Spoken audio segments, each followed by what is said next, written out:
प्यारे बहनों सभी को नमस्ते।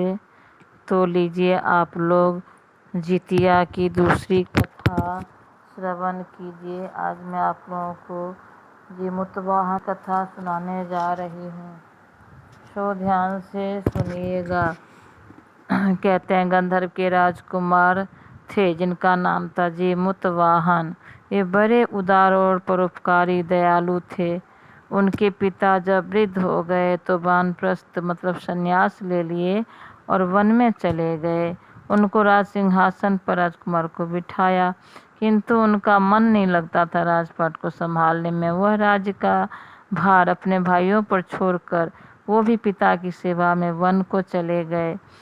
वन में जाते ही जीमूतवाहन को मलयवती नामक राजकुमारी से भेंट हुई और दोनों में प्रेम हो गया। एक दिन जब वन में भ्रमण करते जीमूतवाहन काफ़ी आगे चले गए, तब उन्हें एक वृद्धा विलाप करते हुए दिखी।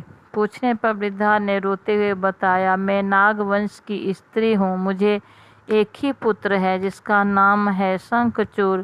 पक्षीराज गरुड़ के कोप से मुक्ति दिलाने के लिए नागों ने यह फैसला की है कि वे गरुड़ को प्रतिदिन खाने के लिए एक युवा नाग दे देंगे। सो आज मेरे पुत्र शंखचूड़ की बलि का दिन है, तो मैं बहुत इसीलिए उदास हूँ कि मैं जीवित हूँ और मेरा पुत्र आज बलि पड़ जाएगा, मतलब गरुड़ का भोजन बन जाएगा। मैं अपने पुत्र के बगैर कैसे रहूँगी। एक स्त्री के लिए सबसे बड़ा दुख यही होता है, उसके जीते जी उसका पुत्र ना रहे। इस तरह विलाप कर रही थी। जीमूतवाहन तो दयालु थे ही, उनको बहुत दया आई और दुख हुआ ये कथा सुनकर। उन्होंने उस वृद्धा महिला को आश्वस्त करते हुए कहा, डरो मत, मैं आपके पुत्र के प्राण की रक्षा करूंगा। आज उसके स्थान पर मैं खुद उसके लाल कपड़े में ढककर वध्यशिला पर लेट जाऊंगा ताकि गरुड़ मुझे खा जाए और आपका पुत्र बच जाए। इतना कहकर जीमूतवाहन ने शंखचूड़ के हाथ से लाल कपड़ा ले लिया और वे उसे अपने आप पर ढककर गरुड़ को बलि देने के लिए चुनी गए स्थान पर लेट गए। गरुड़ रोज की तरह समय पर आया और बड़े वेग से आकर लाल कपड़े में ढके जीमूतवाहन को पंजे में दबोच कर पहाड़ के शिखर पर जाकर बैठ गया। गरुड़ ने अपनी कठोर चोंच का प्रहार किया तो जीमूतवाहन के शरीर से मांस का बड़ा हिस्सा नोच लिया और इसकी पीड़ा से जीमूतवाहन की आंखों से आंसू बह निकले और दर्द से वो कराहने लगे। पंजे में जकड़े प्राणी की आंखों में आंसू देखकर जीमूतवाहन को बिलखते देखकर ऐसा पहले कभी न हुआ था। उन्होंने जीमूतवाहन से उनका परिचय पूछा। जीमूतवाहन ने सारा किस्सा कह सुनाया कि कैसे एक स्त्री के पुत्र की रक्षा के लिए वह अपने प्राण देने आए हैं। तो वो बताए कि उसके जगह पर मैं अपने प्राण देने आया हूँ, तो मुझे खाकर आप शांत हो जाइए। गरुड़ उनकी बहादुरी और दूसरे की प्राण रक्षा के भावना को सुनकर बहुत प्रभावित हुए। उन्हें स्वयं पर पछतावा होने लगा।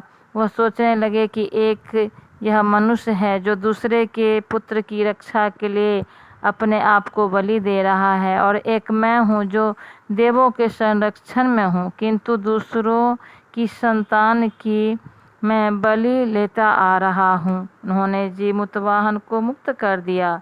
गरुड़ ने कहा, हे उत्तम मनुष्य, मैं तुम्हारी भावना का कदर करता हूँ और मैं तुमसे बहुत प्रसन्न हूँ। मैंने तुम्हारे शरीर पर जो घाव किए हैं उसे मैं तुरंत ठीक कर देता हूँ। तो राजा जीमूतवाहन ने कहा कि हे पक्षीराज, आप तो सर्वसमर्थ हैं। यदि आप प्रसन्न हैं और वरदान देना चाहते हैं तो आप सर्पों को अपना आहार बनाना छोड़ दें। आपने अब तक जितने भी प्राण लिए हैं उन्हें जीवन प्रदान करें। गरुड़ ने सबको जीवन दान दे दिया और नागों की बलि न लेने का वरदान भी दिया। इस प्रकार जीमूतवाहन के साहस से नाग जाति की रक्षा हुई।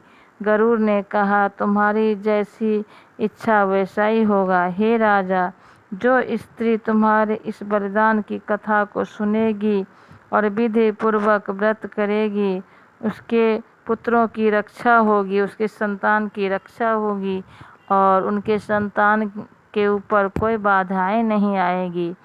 इस तरह से जीमूतवाहन के साहस से नाग जाति की रक्षा हुई।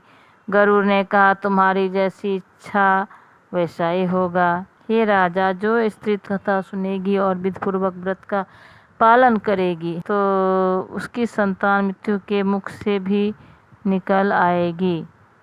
तब से ही पुत्र की रक्षा हेतु जीमूतवाहन की पूजा की प्रथा शुरू हो गई।